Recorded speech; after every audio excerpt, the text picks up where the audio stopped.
When debates work, they show where people stand. Last night, Biden, Harris, and some other Democrats clearly stood in a different place than Obama or Clinton when it comes to how to deal with the problem or the challenge of the undocumented. Take this moment that's getting a lot of play. Ask for a show of hands about giving health coverage to undocumented immigrants in the U.S.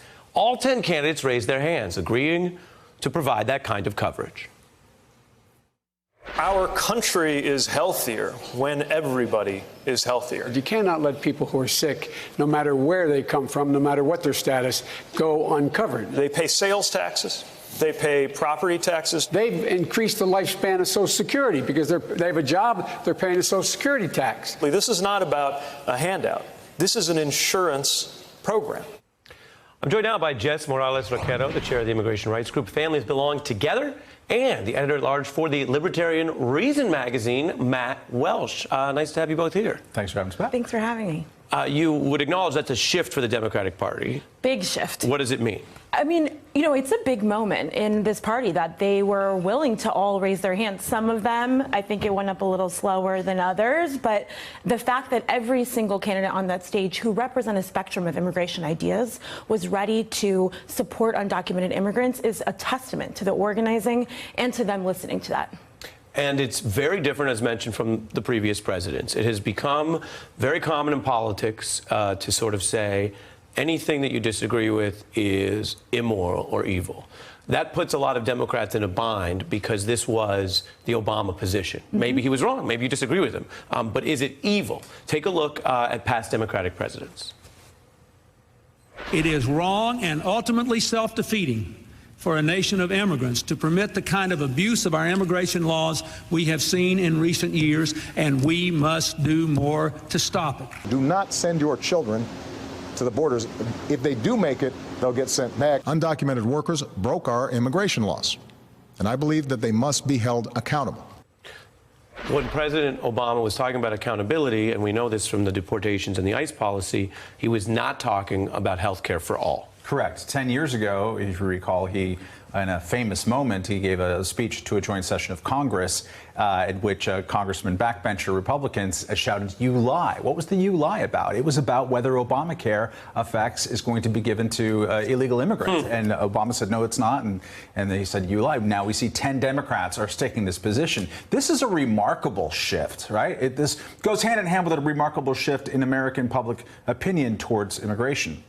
2005, I think by some total of like 63 to 38 or something like that, Americans said immigrants are not a net positive in this country. That has shifted by 50 percentage points. Some of this is an anti-Trump effect. Some of it is just we've seen a lot of anti-immigration politics, including heavily Mitt Romney in 2012. So there's an opportunity here for Democrats to be on the side of just broad public opinion.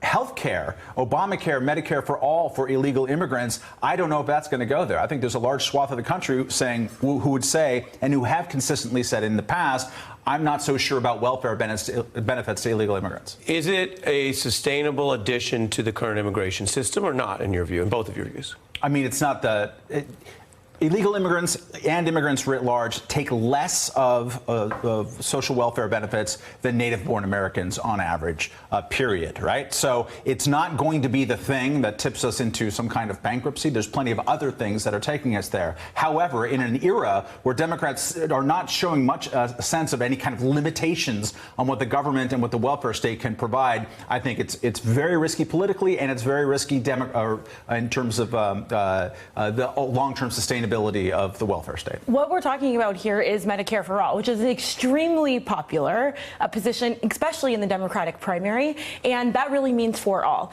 Undocumented immigrants are contributors to our economy in more ways than one, including leaving a surplus in what they pay in Social Security and taxes. Well, you may believe that genuinely, and a lot of people may think that's a great idea. It's my job to say it's genuinely true that they leave a surplus inside. No, I mean the part about Medicare for all, but it's my job to say traditionally Medicare for all refers to domestic legal residents of the United States. The notion that you were going to both patrol the border to prevent undocumented crossings, but then if people make it, there's going to be benefits, that's a different structure. When you're talking about DACA and TPS holders who have been here for 20, 30 years, Why aren't you giving them health care? They deserve health care. What about someone who's been here one day? Totally. But those people are still in detention because of Trump's immigration policy. So I don't. And No, and I get you there. Hold on. And we're You talking just about shifted, them though. not having food. So you I don't shifted. think I we're get worried you about it. there, and we've done a lot of reporting on the inhumanity course. of the detention policy. Of course. But the notion that the Democratic Party's just jumping into the position of Yeah. you cross the border for a day, you get out, you're undocumented, you get health care. That's different, no? Totally. I would say on day 2 of an immigrant crossing over, I'm not sure that they're like 100% coming up with their insurance card. They're still worried about eating, having a place to stay. They're probably still in the shelter and maybe sleeping on the church floor. So I don't think that's a concern that we need to have. But not only that, it's actually cheaper to provide them health care than it is to detain them in detention centers every single day. So, actually, this is fiscally responsible. Republicans are going to be running against Democrats, praying for them to go full socialist because they can rally the troops and they can rally independents. This will be seen by Republicans and quite a few independents as Democrats are not going to look in the face of reality and of huge government and say anything but more, please. Does it matter, in your view, that it's such a reversal of the Obama era, or you see the politics here as having completely shifted?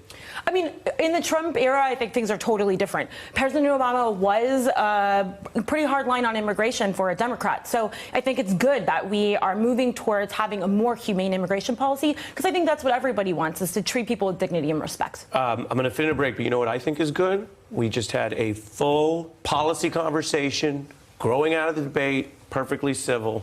We love that around here. Happy to help. Hey, I'm Ari Melber from MSNBC. You can see more of our videos right here, or better yet, subscribe to our YouTube channel below. You could have been anywhere in the world, but you're here with us, and we appreciate that.